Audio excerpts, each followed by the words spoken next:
늘 건강이 걱정인데 병원비나 약값 때문에 치료를 미루셨던 적 있으신가요?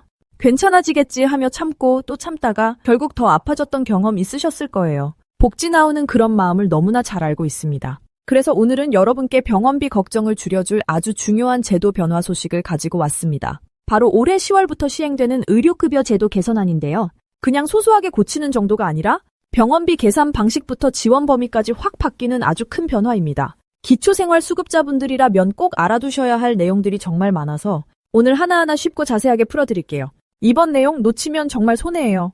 복지나우 지금 바로 시작합니다. 지난 7월 10일 보건복지부가 의료급여 제도에 대한 전면적인 개선 방안을 발표했어요. 단순한 조정이 아니라 제도의 틀 자체가 바뀐다고 해도 과언이 아닙니다. 우선 가장 눈에 띄는 변화는 병원비 부담 방식이 전객제에서 정률제로 바뀐다는 점이에요. 지금까지는 의원에서 1,000원, 병원에서 1,500원, 상급 종합병원에서는 운 2,000원만 내면 진료비가 얼마든 상관없이 해결되셨잖아요. 이제는 진료비 총액의 일정 비율을 본인이 부담하는 구조로 바뀌는 거예요. 구체적으로 말씀드리면 의원은 총 진료비의 4%, 병원은 6%, 상급 종합병원은 8%를 본인이 부담하게 됩니다. 예를 들어볼게요. 의원에서 5만 원짜리 진료를 받으셨다면 4%인 2,000원을 내시게 되는 거고요. 10만 원짜리 진료라면 4,000원을 내셔야 합니다. 어머, 그럼 병원 가기 더 부담스러운 거 아니에요? 이렇게 걱정되시는 분들도 많으시죠. 실제로 이런 의견이 의료급여 제도 간담회에서 많이 나왔고 정부도 그런 우려를 충분히 인식하고 있어요. 그래서 단순히 부담만 늘리는 게 아니라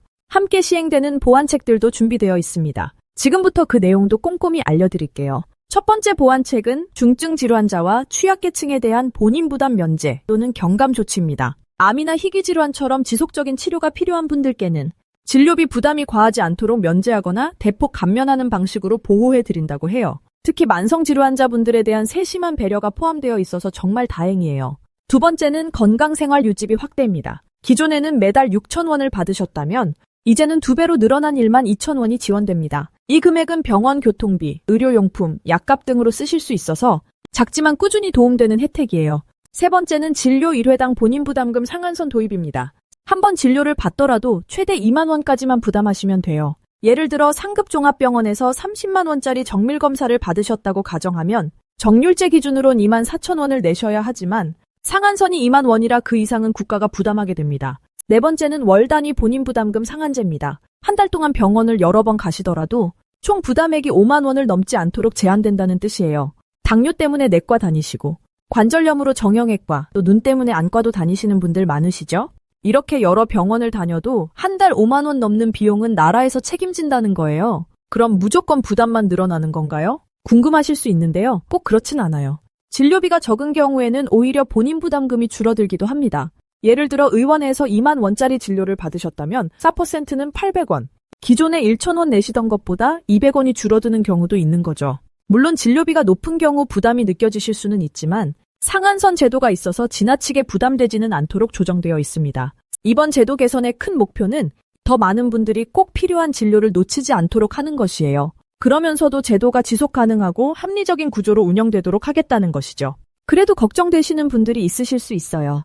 혹시 병원 가기 더 어려워지는 건 아닐까? 정부도 이런 우려를 충분히 알고 있어서 제도 시행 이후에도 꾸준히 모니터링하고 필요하면 보완하겠다는 방침입니다.